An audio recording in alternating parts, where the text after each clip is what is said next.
wanita yang kerap disebut Polwan adalah abdi negara wanita yang terbentuk seiring perkembangan sejarah Indonesia. Lantas, bagaimanakah tonggak sejarah polisi wanita? Peran penting Polwan sendiri telah dibutuhkan sejak awal kemerdekaan Indonesia, terutama untuk membantu penanganan dan penyidikan terhadap kasus kejahatan yang melibatkan wanita. Pada masa pendudukan Belanda di Indonesia, polisi biasanya akan meminta bantuan para istri untuk penanganan kasus kejahatan yang melibatkan wanita, terlebih yang membutuhkan penggeledahan saat pemeriksaan. Setelah proklamasi kemerdekaan, upaya melibatkan wanita dalam tugas kepolisian pun dilakukan dan dimulai dari Malang, Jawa Timur. Saat itu di Malang terdapat kamp tahanan Belanda yang terdiri dari wanita dan anak-anak. Di tangan pemerintah Indonesia yang baru terbentuk, 25 wanita muda dididik untuk menjadi polisi wanita. Meskipun tanpa pangkat, mereka tetap mendapat pendidikan polisi yang dimulai pada tanggal 29 September tahun 1945. Masa perjuangan Indonesia mempertahankan kemerdekaan, terutama saat Belanda melancarkan agresi militer, menjadi awal baru pembentukan polisi wanita Republik Indonesia. Saat Jepang kalah, Belanda ingin kembali menguasai Nusantara. Hal ini membuat arus pengungsi dari beberapa daerah seperti Yogyakarta dan Bukit Tinggi melonjak, hingga akhirnya memunculkan kecurigaan jika terdapat mata-mata di antara pengungsi.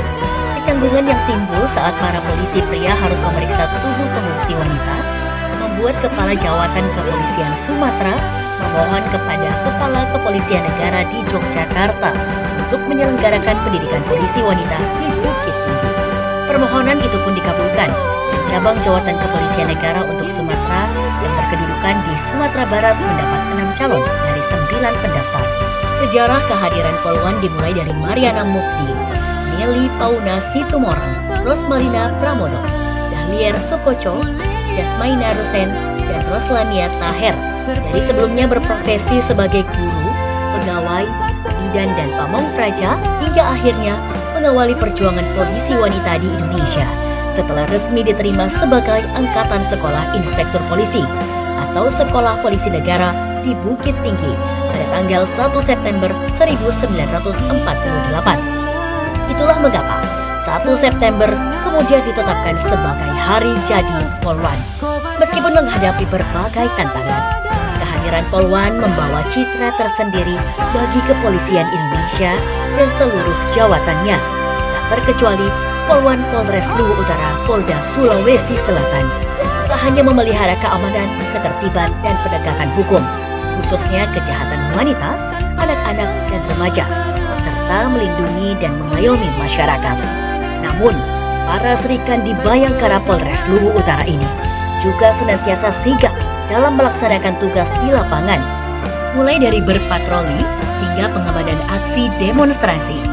Dan memasuki usianya yang ke-75 tahun, Polwan Polres Luwu Utara terus berbenah demi memberikan pelayanan prima kepada masyarakat, demi mewujudkan Polri yang presisi untuk negeri. Beragam kegiatan pun digelar sebagai bentuk syukur Polwan Polres Luwu Utara di usianya kini.